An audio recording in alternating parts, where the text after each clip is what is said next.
You don't need to sit in a cave or live in a monastery to awaken. The real practice begins where life is most alive.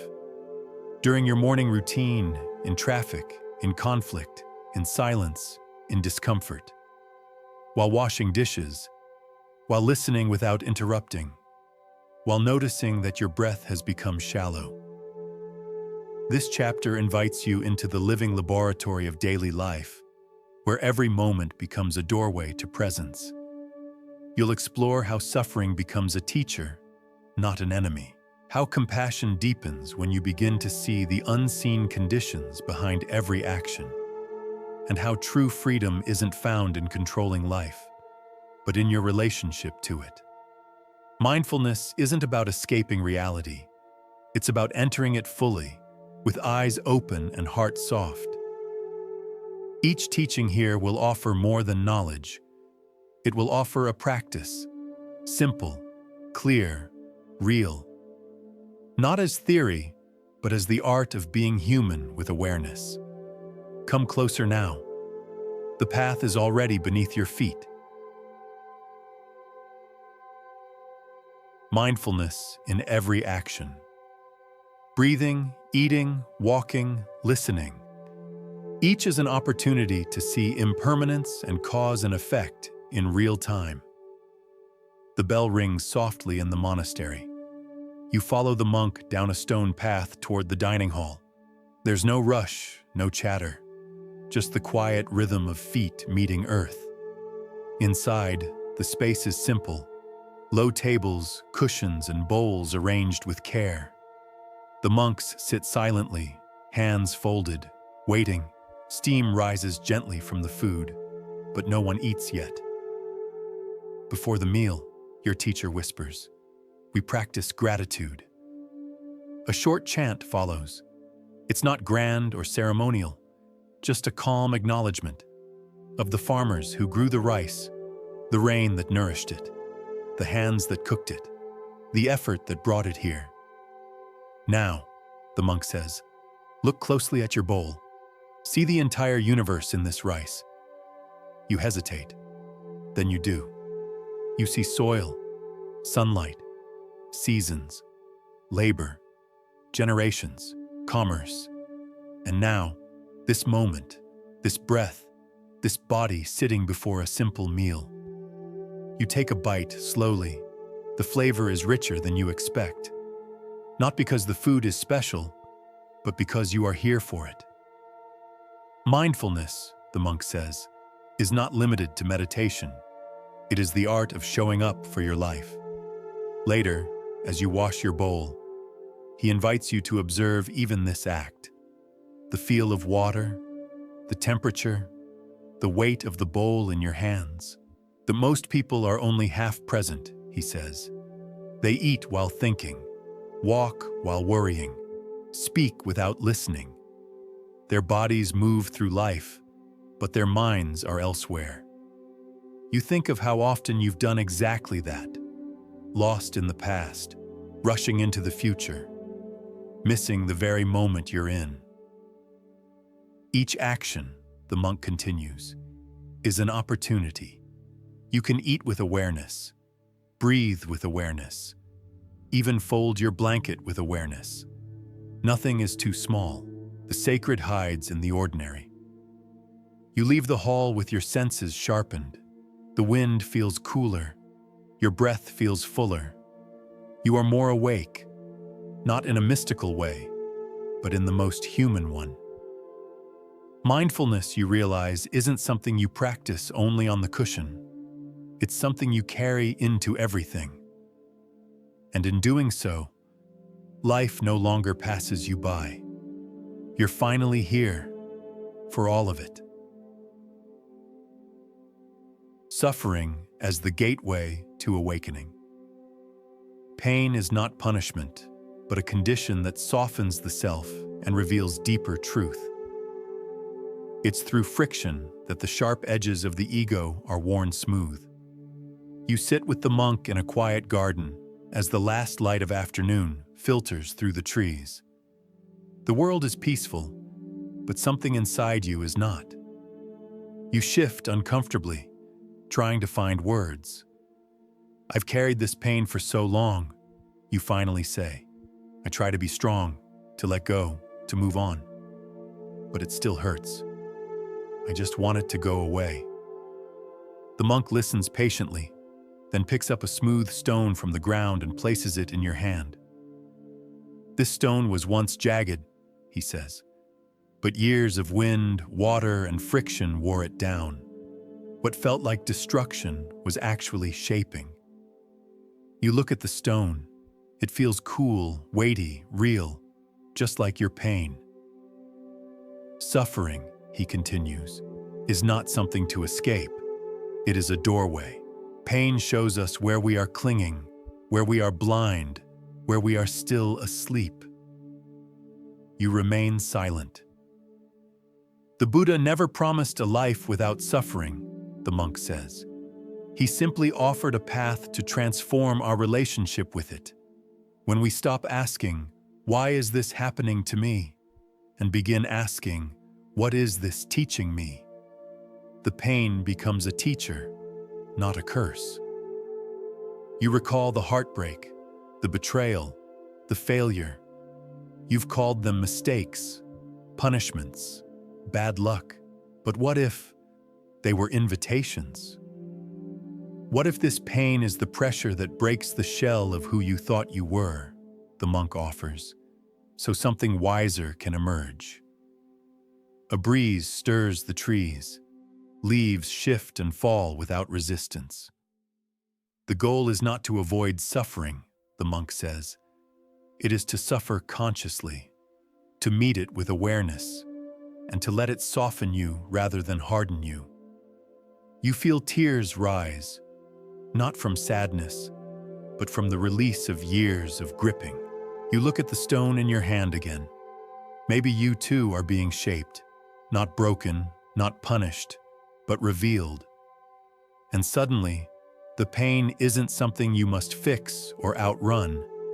It is a path, one that leads inward, toward clarity, humility, and awakening. Freedom lies in how you respond, not in the conditions themselves. You may not choose what happens, but you can choose how to meet it. This is where true power lives, in presence, not control. The rain is falling gently on the monastery roof as you sit across from the monk in a small wooden room. Steam rises from a cup of tea in your hands, but your thoughts are elsewhere. "I just wish life would calm down," you confess. "If things could finally go right, maybe I could feel peace. But every time I try to fix one problem, another appears." The monk listens, his gaze resting on the window where raindrops trace paths down the glass. He asks, "Can you control the rain?" You shake your head. Yet you chose to sit here peacefully, with a warm drink, rather than complain or run from the weather. He sips his tea.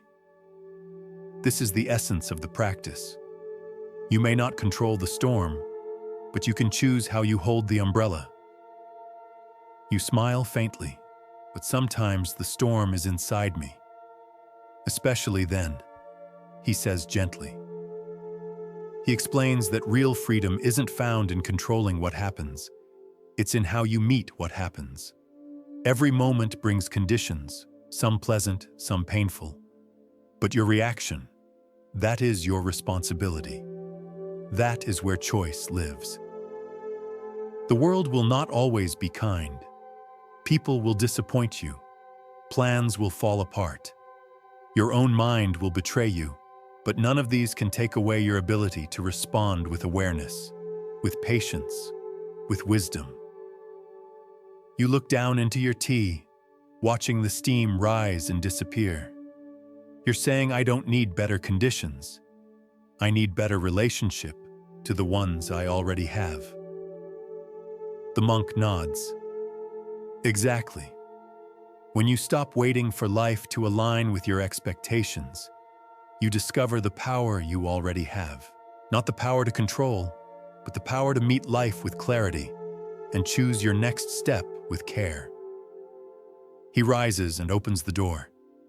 Outside, the rain still falls, but it no longer feels like something to endure. It feels alive, moving, honest. You step outside and let a drop touch your forehead. You don't flinch, because now you understand. Peace doesn't come when the rain stops. It comes when you stop resisting the rain. Compassion arises from understanding conditions. When you see others as shaped by their own causes and conditions, blame dissolves. What replaces it is compassion rooted in insight, not sentiment. You and the monk walk slowly through the pine forest surrounding the monastery. The trail is soft with fallen needles, and the air is filled with the scent of earth and rain. You've been quiet for some time. Finally, you speak. There's someone I just can't forgive. I know I should let it go, but I can't. What they did, it changed everything. The monk doesn't interrupt. He simply walks beside you until the trail opens to a clearing with a twisted old tree. Its trunk bends awkwardly, scarred by storms and age. "This tree is strange," you say. The monk replies, "Yes, but it didn't grow this way on purpose. It responded to harsh winds, rocky soil, broken branches. It adapted to survive." You look at the tree again, more gently this time. "So, it's not the tree's fault it's crooked," you murmur. "Nor is it yours," the monk says, "for being hurt." He kneels beside the roots. When someone acts with cruelty, selfishness, or ignorance, we often say, they should know better. But should they? Look deeper, at their upbringing, fears, traumas, beliefs. You'll see a chain of conditions shaping them, just as yours shaped you. You sit beside him. "This doesn't excuse harm," he adds, "but it explains it. And in explanation, compassion can grow." You think of the person who hurt you, not as a villain, but as someone trapped inside their own conditioning, unable to see clearly. Compassion isn't about excusing, the monk says. It's about understanding. When you see someone not as evil, but as deeply conditioned, you may stop hating them. And when you stop hating, you become free. You take a breath. It feels deeper than before.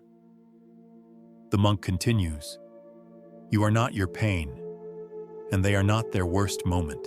When you truly understand that, compassion arises, not from effort, but from insight. A breeze rustles the canopy above. Light filters through in golden streaks. You look again at the crooked tree. It no longer seems wrong.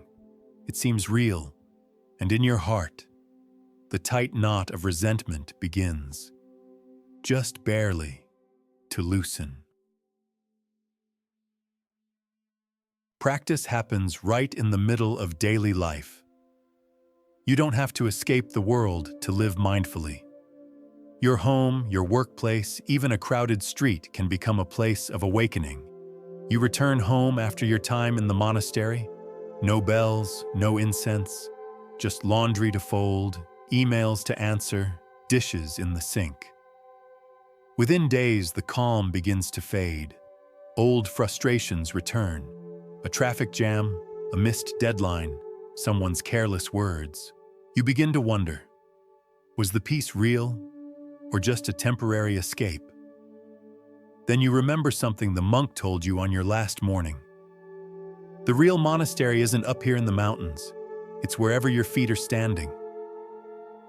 You take a breath, just one, and decide to try.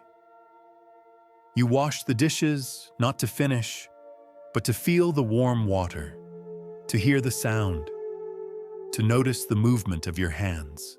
You walk to the store and feel your feet on the ground, the weight of your body, the breeze on your face.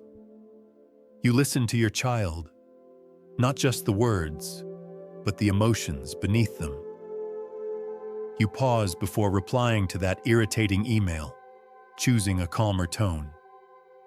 One moment at a time, you remember, this is the path. Not apart from life, but inside it. The monk had said, "It's easy to be mindful when nothing is pulling at you, but the real training happens in line at the market, in a messy kitchen, during an argument, when you're tired, busy, or hurt, and still choose presence." And now you see it. Every setting is a practice ground. Every reaction is a mirror. Every inconvenience is a bell calling you back. You don't need a cushion to meditate. You don't need silence to listen. You don't need perfection to practice. You need only one thing: willingness to begin again and again with what is right in front of you. The sacred doesn't wait for special conditions. It waits for your attention. Mindfulness is not a retreat from life. It is a return to it. Through each of these teachings, you've seen that the path doesn't begin in some distant future or perfect setting. It begins right here, in this breath, in this challenge, in this unremarkable moment. You've learned that suffering isn't the end. It's the beginning of awakening. That freedom doesn't depend on circumstances, but on the quality of your response. That compassion arises naturally when you understand people, not as their behavior, but as the conditions shaping their choices. And that practice is never somewhere else. It is always right where you are. There is no need to wait for things to calm down, to be in the right mood, to feel ready.